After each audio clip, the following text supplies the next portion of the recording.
नमो नमो छात्रों, कैसे हैं आप लोग। आशा करती हूँ आप स्वस्थ होंगे, मस्त होंगे। आज हम आपके लिए त्रैमासिक परीक्षा विषय संस्कृत कक्षा 9वीं का पेपर लेके आए हैं आंसर सहित। आप लोग देख लीजिए। सेट नंबर ए, जिला जबलपुर। आप लोग खूब पढ़ाई कर रहे होंगे और अच्छी पढ़ाई कीजिए। देखिए, सभी प्रश्न अनिवार्य हैं, सभी प्रश्नों को आपको करना है। प्रश्न पहला है, उचितम विकल्पम चित्वा लिखत। उचित विकल्प देख के आपको आंसर देना है। अधोलिखितेषु अव्यय पदम न अस्ति। अधोलिखितेषु अव्यय पदम न अस्ति। तो देखिए, यत्र अव्यय है, तत्र क्या है, अव्यय है। सर्वत्र भी क्या है, अव्यय है। लेकिन छात्र यहाँ अव्यय नहीं है, तो द नंबर का आपका राइट आंसर छात्र हो जाएगा प्रश्न पहला का। अब देखिए दूसरा है, अधोलिखितेषु अव्यय पदम अस्ति। तो इसमें से अव्यय पद कौन सा है, इसमें क्या पूछा है और पहले वाले में पूछा था नहीं है।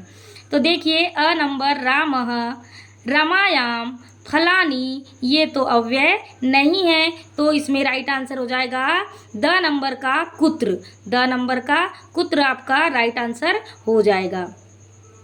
तीसरा है, अधोलिखितेषु प्रत्ययः अस्ति। तो अधोलिखित प्रत्यय है, इनमें से अधोलिखित यानी इनमें से कौन सा प्रत्यय है। तो देखिए, विलोक के भी प्रत्यय नहीं है, ये प्रत्यय का एक उदाहरण है। ब नंबर अनु भी प्रत्यय नहीं है, ये तो उपसर्ग है। स छात्र भी नहीं है और द नंबर आपका कृत प्रत्यय है। आपने प्रत्यय के 3 भेद पढ़ा होगा। कृत क्या है, द नंबर आपका राइट आंसर हो जाएगा कृतः प्रत्यय। फिर है चौथा, आगत्य इत्यत्र प्रत्ययः अस्ति। आगत्य में कौन सा प्रत्यय है। तो देखिए, त्यय तो प्रत्यय है ही नहीं, आग भी प्रत्यय नहीं है, आंग भी प्रत्यय नहीं है, लेकिन द नंबर का राइट आंसर आपका ल्याप क्या हो जाएगा, प्रत्यय हो जाएगा। द नंबर का आपका राइट आंसर ल्याप हो जाएगा। देखिए पांचवा, बालक शब्दस्य चतुर्थी विभक्ते एक वचनम रूपम भविष्यति। बालक शब्द के चतुर्थी विभक्ति में एक वचन का रूप कौन सा होगा। तो देखिए, बालकः भी नहीं होगा, अ नंबर, बालकेन भी ब नंबर नहीं होगा, लेकिन स नंबर आपका बालकाय राइट आंसर हो जाएगा। स नंबर का क्या हो जाएगा आपका, बालकाय चतुर्थी विभक्ति है, एक वचन रूप, तो बालकाय क्या हो जाएगा आपका राइट आंसर हो जाएगा।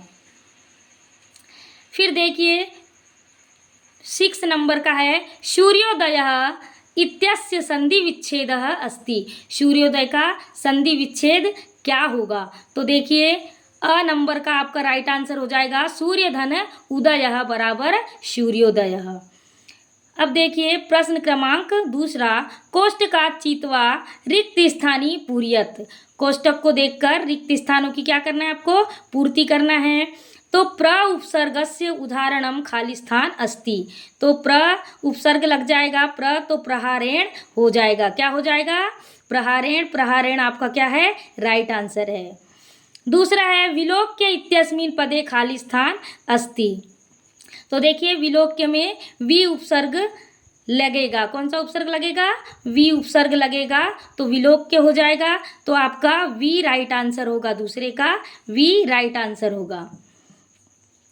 तीसरा है, गम धातो रूपम खाली स्थान अस्ति। गम धातो रूपम खाली स्थान अस्ति, तो आपका गम धातु का गच्छति हो जाएगा, गच्छति हो जाएगा छात्रों। देखिए रेड लगा हुआ है, वो राइट आंसर होगा। तो गच्छति आपका तीसरे नंबर का खाली स्थान में क्या आएगा, गच्छति। चौथा देखिए, गच्छति गच्छन्ति इत्यस्मिन् पदे खाली स्थान धातु अस्ति। देखिए, अभी हमने गम धातु का गच्छति यहाँ ये किया, यहाँ गच्छन्ति जैसे तीतः अन्ति ये बहुवचन रूप है, तो यहाँ कौन सी धातु आ जाएगी, गम धातु आपका राइट आंसर हो जाएगा। खाली स्थान में गम लिखिएगा आप लोग। फिर है 5वें नंबर का, कुक्कुरः खाली स्थान मित्रम अस्ति। कुक्कुरः यानी कुत्ता। तो देखिए, कुत्ता किसका मित्र है, तो कुत्ता मानुषाणाम। तो क्या लिखेंगे आप, राइट आंसर मानुषाणाम। कुत्ता मनुष्यों का क्या है, मित्र है। फिर आप देखिए, एका निर्धना स्त्री न्यौषत, तो एका निर्धना स्त्री न्यौषत, तो क्या आ जाएगा राइट आंसर इसका? वृद्धा। क्या आ जाएगा? वृद्धा। वृद्धा निर्धना स्त्री न्यौषत।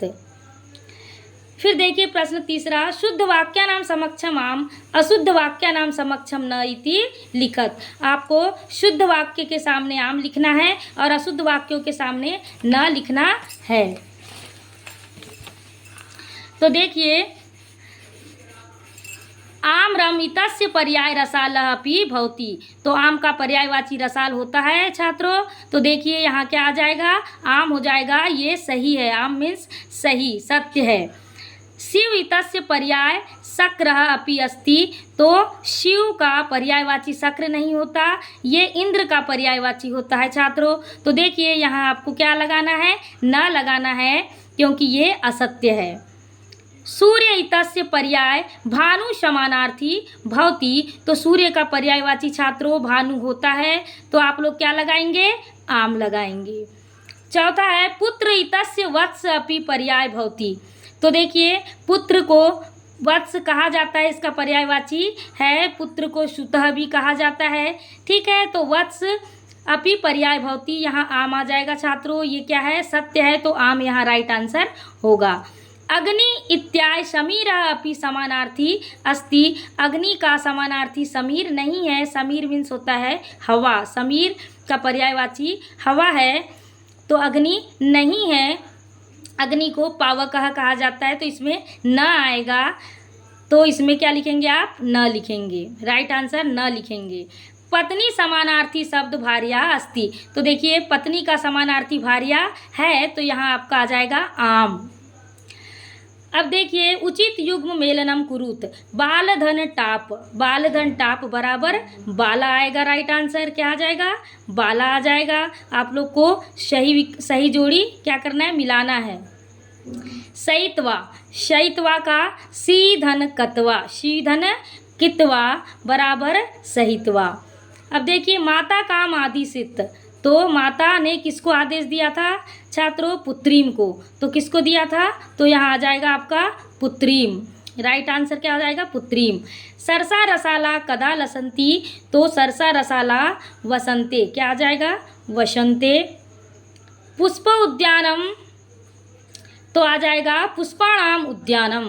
दृष्टि पथम का आ जाएगा आपका दृष्टे पंथः। ये आपके सही विकल्प है, देख लीजिएगा। प्रश्न नंबर 5, एक पदेन उत्तरम लिखत। श्वेत पदस्य विलोम पदम अस्ति, तो देखिए श्वेत का क्या आ जाएगा? विलोम पद कृष्णः, क्या लिखेंगे आप लोग? कृष्णः। सूर्यास्त पदस्य विलोम पदम अस्ति, तो सूर्यास्त का सूर्योदयः, क्या लिखेंगे? Right answer सूर्योदयः। आम्रम शब्दस्य पर्याय शब्दम अस्ति रसालम, क्या लिखेंगे? रसालम। कवि काम संबोधयति वाणीम, चौथे का कवि काम संबोधयति वाणीम। पांचवा माता काम आदिशत, तो पुत्रीम। और देखिए प्रश्न क्रमांक 6वां, नंदिनिया पाद प्रहार का रक्त रंजित अभवत, तो नंदिनी के पाद यानी पैरों के प्रहार से कौन रक्त रंजित हो गया था? तो चंदनः। फिर प्रश्न 6वां है, का त्रंदालु भवति, यानी कौन आलसी है? तो कौन है? बालः, क्या आएगा आंसर? बालः त्रंदालु भवति। अथवा में यत्नेन किम रक्षेत वित्तम व्रतम वा, तो आपको लिखना है यत्नेन व्रतम रक्षेत। फिर है प्रश्न 7वां, निर्धनाया दुहिता मंजूषायाम कानी अपश्यत, तो इसका आंसर आ जाएगा महाहारणी हीरकाणी अपश्यत। इसका राइट आंसर आ जाएगा निर्धनाया दुहिता मंजूषायाम महाहारणी हीरकाणी अपश्यत। फिर देखिए, कविवाणीम किम कथयति, तो कविवाणीम नवीनानां वीणा वादयतुं ललित नीतिलीनां च मृदुम गीतिम गातुं कथयति। अब देखिए प्रश्न क्रमांक 8, कालः कस्य रस्य पीबति, कालः आदानस्य प्रदानस्य कर्तव्यस्य च क्षिप्रम अक्रियाणामस्य कर्मणः रसम पीबति। फिर अथवा का है जनताओं केन तुष्यन्ति, तो जनताओं प्रिय वाक्य प्रदानेन तुष्यन्ति, प्रिय वाक्य प्रदानेन तुष्यन्ति, जनताओं केन तुष्यन्ति। प्रश्न 9 है वृक्षः स्वयं कानि न खादन्ति, तो वृक्षः स्वयं फलानि न खादन्ति। अथवा का है बालिका किं दृष्ट्वा आश्चर्यचकितः जातः, बालिका स्वर्णमयं प्रसादं दृष्ट्वा आश्चर्यचकिता जातः। देखिए आप लोग पूरा मिला लीजिएगा अच्छे से और लिख लीजिएगा। नेक्स्ट है प्रश्न क्रमांक 9। मास पर्यंत धेनु अदोहनस्य किम कारणम आसीत्, तो देखिए इसमें आ जाएगा मास पर्यंत धेनु अदोहनस्य अधिकाधिकम दुग्धम प्राप्ति आसीत्।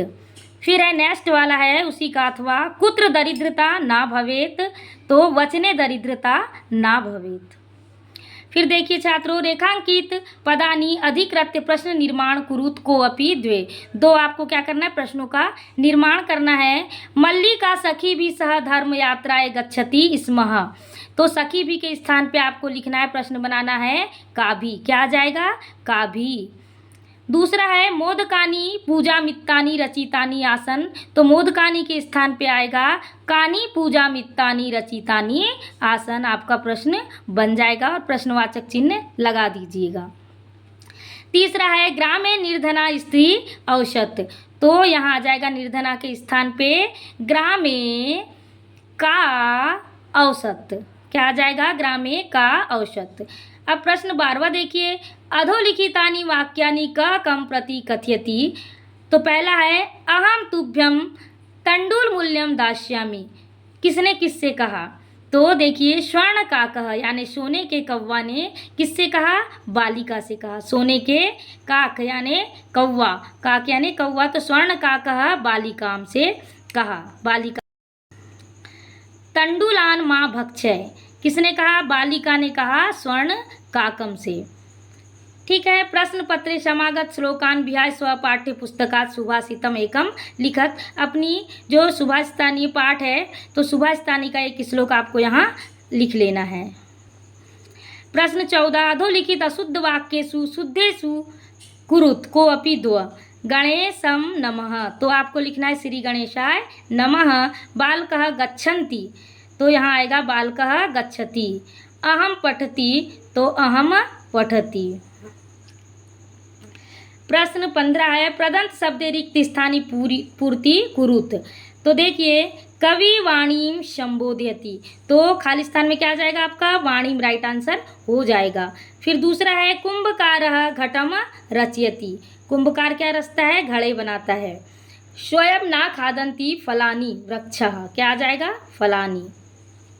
फिर है देखिए प्रदंत वाक्य घटना क्रमानुसारम लिखत, आपको क्रम से मिलाना है छात्रों। देखिए तो पहला आपका आ जाएगा मल्लिका पूजार्थ मोदकानी रचयति, दूसरा आ जाएगा सा सखी भी सह तीर्थ यात्राएं काशी विश्वनाथ मंदिरम गच्छति, और तीसरा आ जाएगा उमा मासान्ते उत्सवार्थ दुग्धस्य आवश्यकता विषये चंदनम सूचयति, और चौथा आ जाएगा आपका क नंबर वाला चंदनस्य पत्नी तीर्थयात्रां समाप्य गृहम प्रत्यागच्छति। तो देखिए देख लीजिए आप लोग, राइट आंसर लगा लीजिएगा। फिर प्रश्न 17 है आपका अधोलिखित गद्यांश पठित्वा प्रश्नानाम उत्तराणि संस्कृत भाषायाम लिखत, ये आप लोग तो कर लीजिएगा और आप लोग से बन भी जाएगा, क्योंकि हमको आंसर यहीं से देख के करना है।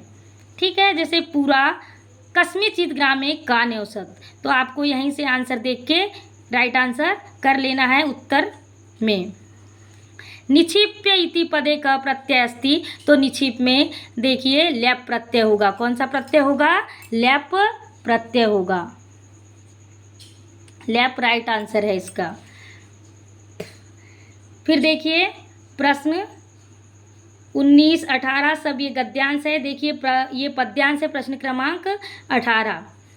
व्रतम यत्नेन संरक्षेद वित्तमेति च याति च अक्षीणम वित्ततः क्षीणो व्रतस्तु हतो हतः।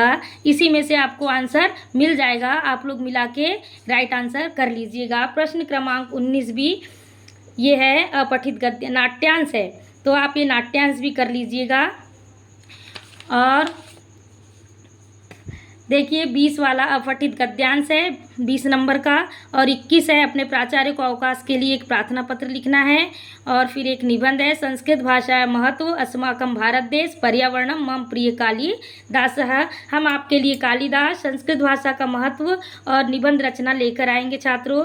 अगर मेरा यूट्यूब चैनल आपको पसंद हो तो आप प्लीज़ लाइक सब्सक्राइब शेयर कर दीजिएगा कविता सुरेश पवार यूट्यूब चैनल। धन्यवाद।